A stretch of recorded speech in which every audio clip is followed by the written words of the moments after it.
दोस्तों स्वागत है। तो यूपी पीसीएस के मेंस के जो मॉड्यूल हम देख रहे थे उसमें जीएस जो 5 है उससे कुछ क्वेश्चन देख लेते हैं। तो उसका पहला क्वेश्चन उसमें है कि उत्तर प्रदेश में महाधिवक्ता की नियुक्ति की प्रक्रिया तथा उसके कार्यों का आलोचनात्मक परीक्षण हमको करना है। ठीक है, ये क्वेश्चन है।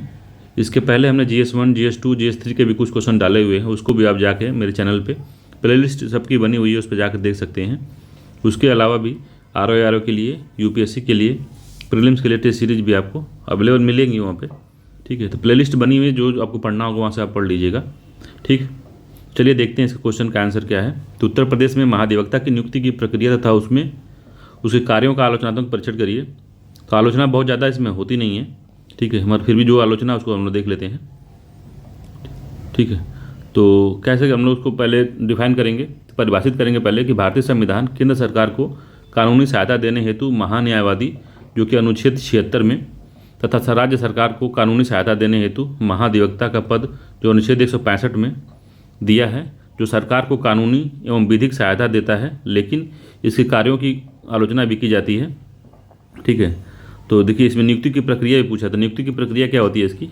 तो उत्तर प्रदेश के महाधिवक्ता की जो नियुक्ति होती है ये उत्तर प्रदेश के जो राज्यपाल जी हैं उनके द्वारा नियुक्त किया जाता है, और ये राज्यपाल के पद प्रसाद पर्यंत पद धारण करता है। मतलब इसके पद की कोई सुरक्षा नहीं है, इसको कभी भी हटाया जा सकता है। तो पहली आलोचना तो यही होगी, इसको पद से कभी भी हटाया जा सकता है। तो इस वजह से अब जब भी ये काम करेगा तो एक भय और डर के माहौल में काम करेगा कि अपने पूरे जो ऊर्जा है अंदर या जितनी इनकी क्षमता है उतना क्षमता का यूज नहीं कर पाएंगे, क्योंकि इनको डर रहेगा कि हमको निकाल के बाहर फेंक देंगे लोग। ठीक है, इनको कभी भी इनके पद से हटाया जा सकता है। ठीक, तो योग्यता क्या होनी चाहिए इनकी? तो भारत के नागरिक होने चाहिए, पहली बात। दूसरा, कम से कम 10 वर्ष तक का न्यायिक पद धारण किया हो किसी भी न्यायालय में, कम से कम 10 वर्ष तक उच्चतम न्यायालय के अधिवक्ता के रूप में इन्होंने कार्य किया हो, और उच्च न्यायालय के न्यायाधीश होने की योग्यता ये रखते हों, तो ये जो है महाधिवक्ता के लिए ये पात्र होंगे। ठीक है, तो इनका कार्य क्या है? तो कार्य में इनका जो प्राथमिक कार्य है, सरकार का पक्ष रखना है न्यायालयों में। विभिन्न न्यायालयों में जो राज्य क्षेत्र के अधीन आता है वहाँ पे वो सरकार का पक्ष रखेंगे, और दूसरा काम करेंगे राज्यपाल द्वारा सौंपी गए सभी कार्य, जो राज्यपाल इनको सौंपता है कि नहीं ये आपको कार्य करना है, वो सारे कार्य करेंगे। तो इनका प्राथमिक कार्य में यही आता है। तो ठीक है, तो सरकार का पक्ष रखेंगे, मगर सरकार में कुछ खामियाँ हैं फिर भी उसको उजागर नहीं कर पाएंगे। क्यों नहीं करेंगे? क्योंकि ये बाध्यता है इनके अंदर। आलोचना यहाँ से भी आप लिख सकते हैं कि इनको बाध्यता है कि ये सरकार के विरुद्ध कुछ भी नहीं कर सकते, सरकार के विरुद्ध पैरवी कर नहीं सकते, सरकार के विरुद्ध ये कुछ बोल नहीं सकते, और सरकार के विरुद्ध किसी को परामर्श भी नहीं दे सकते हैं। इस तरह की इनकी बाध्यताएँ जकड़ी हुई हैं, और राज्यपाल द्वारा सौंपे गए सभी कार्य इनको करने हैं, राज्यपाल को इनको परामर्श भी देना है। ठीक है, तो राज्यपाल अगर अच्छा हो या बुरा हो, अगर कोई भी सलाह इनसे मांगते हैं, परामर्श मांगते हैं, तो उनको देना अनिवार्य है। ठीक है, तो अगला कार्य इनका है परामर्शी कार्य है इनका। तो राज्यपाल को परामर्श देना विधि संबंधित मामले पर। ठीक है, तो जो कैसा भी हो, या फिर राज्य हित में हो या ना हो, फिर जनता के हित में हो ना हो, मगर जब भी राज्यपाल अगर इनसे मांगते हैं, राज्यपाल को इंडायरेक्टली कौन चलाता है? तो मंत्रिमंडल चलाती है। तो मंत्रिमंडल पूछवाएगी या फिर कुछ भी करेगी, वो गलत हो या सही हो नीति के हिसाब से, मगर इनको अपना दिमाग नहीं दौड़ाना है, इनको परामर्शी मामला देना ही देना है। तो थोड़ा सा इनके में लूप होल है ये।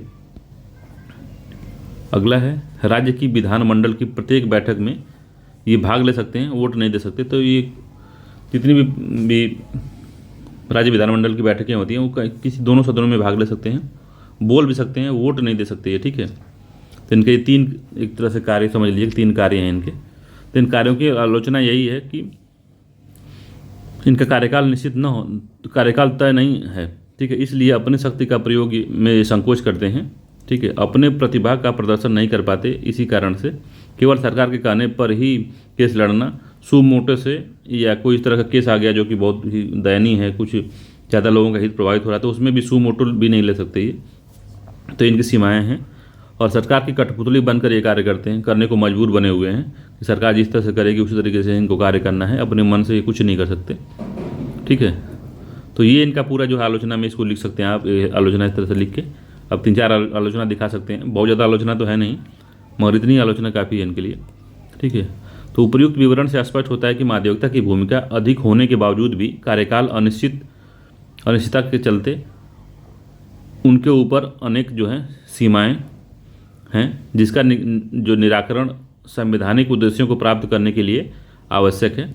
तो एक मोटा मोटी एक आंसर आप इतना लिख सकते हैं, ठीक है। तो देखिए अब इसमें आप उम्मीद करेंगे अगर ये 8 नंबर या 10 नंबर या क्वेश्चन है या 12 नंबर क्वेश्चन है तो उम्मीद इसमें आप कर सकते हैं कि आपको 6-7 नंबर मिल जाए। अब कभी भी उम्मीद नहीं कर सकते कि हमको सीधे जो है 12 नंबर मिल जाए, इस तरह से नंबर मिल जाए आपको, 8 नंबर 10 नंबर मिल जाए, ठीक है। पहली बात यह है कि अगर सबको 10 या 12 नंबर हर क्वेश्चन में मिलता रहता तो 40% में आदमी टॉपर बन जाता है। 40%, 45% अगर आप पा गए हैं तो आप टॉपर हैं। तो अगर इतना ही बढ़िया एडू लिखते तो 40% ही क्यों पाते? 40 नंबर, 40% का मतलब समझ रहे हैं? 12 का 40% का कितना होगा? 12 चौक 48, 4.8 नंबर इनको 4.5 नंबर के आसपास अगर 12 नंबर के क्वेश्चन में लिखने पे 4.5 नंबर मिलता है तब जाके 45 ही हम ले लेते हैं। चलिए 45 कितना हो जाएगा? 9 9 2 18, तो 5 या 5.5 नंबर के आसपास ये भी होगा, बहुत ज़्यादा होगा नहीं, समझ रहे हैं? तो बहुत ज़्यादा नंबर नहीं आता है। तो आप आंसर को जितना आपको ज्ञान है उतना आप लिख सकते हैं आराम से, ठीक है। बिना हिचक के लिखिए, कोई दिक्कत नहीं। अगर आप 40% से अगर 45% के बीच में आप हर क्वेश्चन में नंबर पाते हैं तो समझ लिया आप सिलेक्टेड हैं। ध्यान रखिए ये बात को, ठीक है। तो चलिए मिलते हैं इसी आशा के साथ अगले वीडियो में। तब तक के लिए धन्यवाद। अगर वीडियो आपको अच्छा लगे तो आप चैनल को लाइक शेयर और सब्सक्राइब कर सकते हैं। चलिए मिलते हैं, धन्यवाद।